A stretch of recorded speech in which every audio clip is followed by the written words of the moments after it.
It's a different expression, certainly, with a different challenge. Yeah, certainly. I was talking to this guy Ben Often. We haven't released the interview as of now, but probably by the time this one goes out, we will have. And he said something which was fascinating. He spoke about the concept of bris and how early on the bris was a very, I don't remember the source he quoted, but he said a bris was more of like drawing blood from the site of the bris. And then eventually, over time, as Jews found themselves in different situations, it became more of a removal of the foreskin.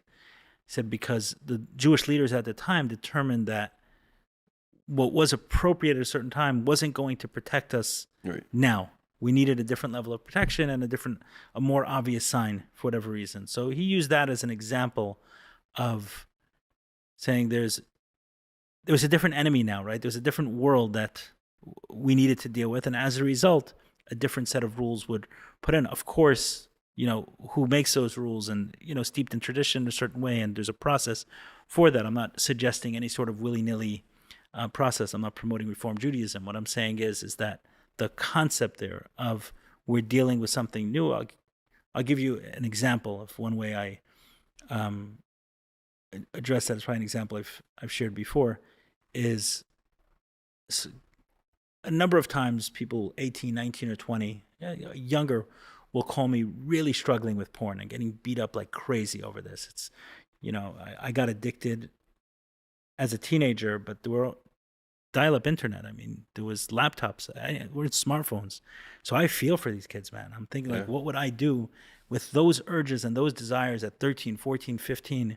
What I was feeling, and I was waiting for my house to, to go to sleep so I can go on dial-up internet. Imagine I had a smartphone that I can go to the bathroom, where my addiction would have progressed. And I'm talking to these kids, 18, 19 years old, and they're feeling so bad for themselves, so disgusting and so horrible. I'm like, dude, like, you're up against you're up against an enemy, man. I mean, this is not an easy thing. Like, if you're fighting it, if you're addressing it, if you're aware of it at 18, 19 years old, like, hats off to you. I didn't pick this up until my late 20s that I was dealing with something that really warranted attention. So you're dealing with it now. Like, man, I bow to you. Like, you're freaking amazing. But oftentimes there's a level of programming that they'll have about it for themselves. And I'm thinking of one situation of a kid, sweet kid, really so much guilt, racked with guilt. I'm like, where did you get this from? He's like, I feel so disgusting. I said, disgusting for what? For having a sex drive? For enjoying looking at beautiful women? What is it that's disgusting about this? You don't want to do it? I'm all for it. I'm all for not doing it. I'm the guy who talks about not doing it and the benefits of it. But it's not disgusting to desire it. That's not the way this works. You weren't embedded with a disgusting desire. It's just, how do we channel it? How do we maintain it? How do we, how do we tame the beast, but not to feel so guilty?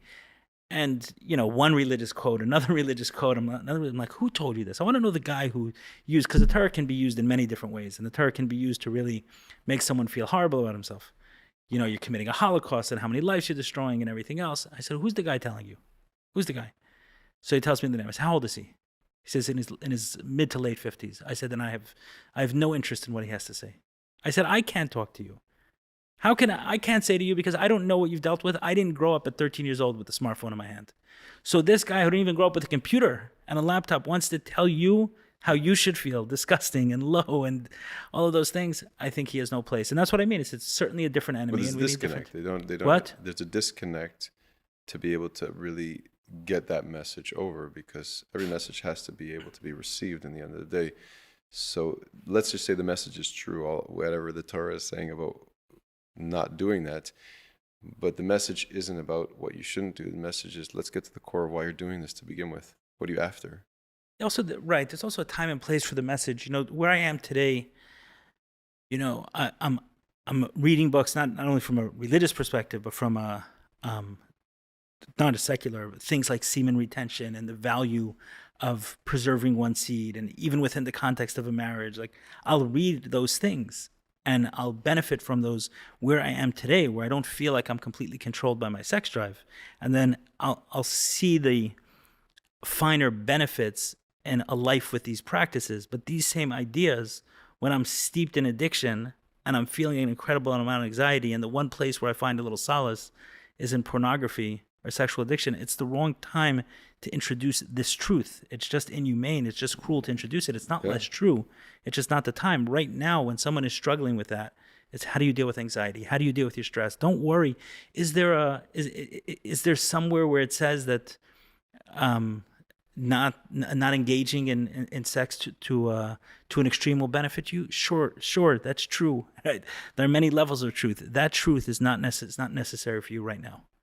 Am I going to tell a guy who's 100 pounds overweight and someone who's used to a 10,000 calorie a day diet about the benefits of only eating vegan or vegetarian? Like, take someone where they're at, meet them where they're at.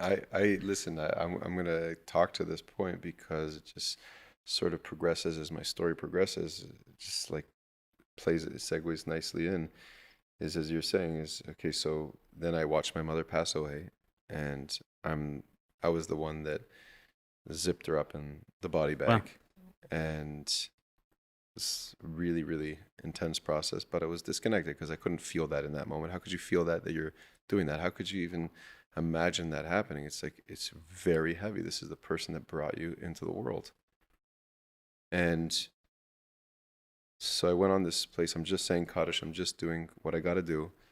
Right. And that was my focus. I was a soldier. There's nothing else. There's nothing to talk about. I would go on workshops, but my main thing for going on a workshop was, is there a minyan? Make sure I have a minyan. So I was facilitating and doing it, but somewhat in a robotic place in my own life. And then as soon as I finished Kaddish, I said, okay, I'm going into my own personal journey. As that happened, COVID breaks out. And, before that, after my mother passed away, 6 months later, my two oldest children, their uncle, so it'd be their father's brother, took his life. Oh, wow. And so I'm in the middle of all this, like my mother, I'm doing my own stuff, and now, boom, this gets just dropped into the space of our family, and it was just so intense. It was like the funeral that they never had for their own father, they never experienced, especially my daughter is, now it's just like unearthed, and she has to see it in the shrieking. I've never seen something like this before. So intense. You're saying the intensity of the funeral itself. I went with them. I drove them, me and them, to my wife, and then my kids, those two kids, went on their own religious journey of like challenging religion. More so, my son, he went through a place of just not caring, not wanting, and I tried at first to like sort of battle it, like, oh, you should do this. Just try to get him to do an extra mitzvah, and I realized there's nothing there to talk to. As soon as, so that was going to be 4 years ago, this Hanukkah, and then COVID breaks out. He's in Crown Heights in some like whatever yeshiva for like kids that are sort of like, half in, half out.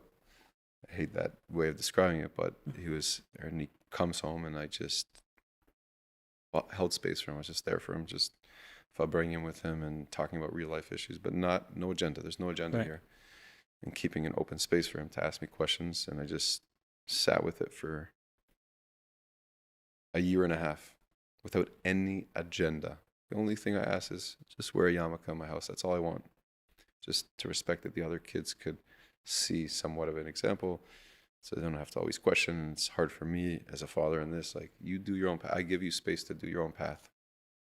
And holding space for that at the time was interesting. It's almost like he was matching my vibration. Like, I'm feeling even more disconnected from God, even though I'm doing Kaddish and whatever, because you just took my mother. So like he was matching my vibration of like death, not caring.